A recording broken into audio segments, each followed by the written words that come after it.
Welcome to Relationships and Astrology, and I'm Margaret Gray in Dublin. And I'm Armand Diaz in New York. And today we're talking about the full moon in Gemini, which, depending where you live, is either on the 13th or the 14th of December. So any thoughts, any initial thoughts, Armand, on this full moon in the air sign of Gemini? Well, full moons are always charged, exciting times. And in Gemini, there's a sort of sociable energy, a mental energy, a little bit of a detached energy, I would say. And there's a lot of, at this particular time, there's a lot of independence because the sun will have just finished a trine to Uranus. So it's a very independent energy right now. Yes, it's interesting because the full moon I always associated with a lot of feelings and emotions coming up to the surface. But when it's in one of the air signs, I think for anybody who doesn't have their natal moon in air, then it can feel particularly detached. It can feel much harder to really connect with our emotions, connect with our body, connect with the earth realm. And so in terms of relationships, depending where each individual's moon is at, it may be a little difficult to connect on an emotional level, on a kind of sensual level, because it just is so much in the head. And full moons are times when we see things that have come to light, when we are exposed to what's been under the surface. It sort of comes up for us and we're aware of it.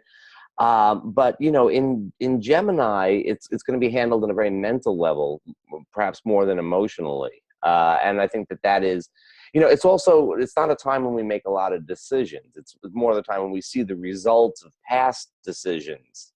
And so like there's often a sort of frenetic energy about it because we're sort of unconsciously pushed to things. And I think in Gemini, there's a little bit of a kind of, going a few different ways, a little bit of scattered energy.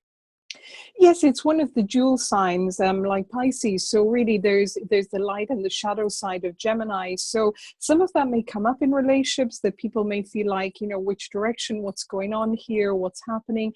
And also, of course, it's part of the grand trine in air. So there's really a lot of that mental energy, and also it's sextile Uranus. So I think that one of the important things is really how individuals, for individuals' sake, but also within the relationship, to stay very grounded, to kind of keep your feet down on planet Earth in a way. And also because this moon is ruled by Mercury, which is in Capricorn, so that gives maybe a little bit of grounding.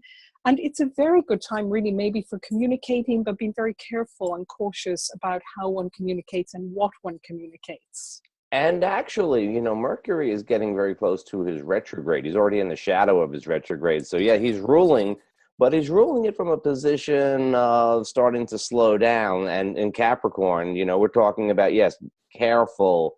Think about the communication. Think about what you want to communicate. Think about how it's going to be received. And listen as well as speak. We're always talking about communication. Like, well, I'll open up and tell you what I'm feeling or thinking. But sometimes the other side of it is to listen as well. Yes, and maybe a good way to communicate right now might be to put things in writing rather than speaking, because I think then there's always the opportunity to edit things, which is always good with Mercury and Capricorn. And just to remind our listeners that we will be doing a recording, of course, about the Mercury retrograde quite soon. So keep an eye out for that. Certainly. So, well, I also wanted to point out that Venus is in Aquarius. So if the detached air energy of the new moon isn't enough, we have to remember that Venus is in Aquarius, and that is already telling us that it's a good idea to be get a little bit of perspective on relationship. yeah, so maybe time to kind of step back, look on things, evaluate things, and just see, to kind of step back and see what's happening really in the bigger picture of things. And in terms of the bigger picture, before we leave, just to mention that the Sabian symbol, again, thanks to Linda Hill, for this degree is 3 fledglings in a nest high up in a tree.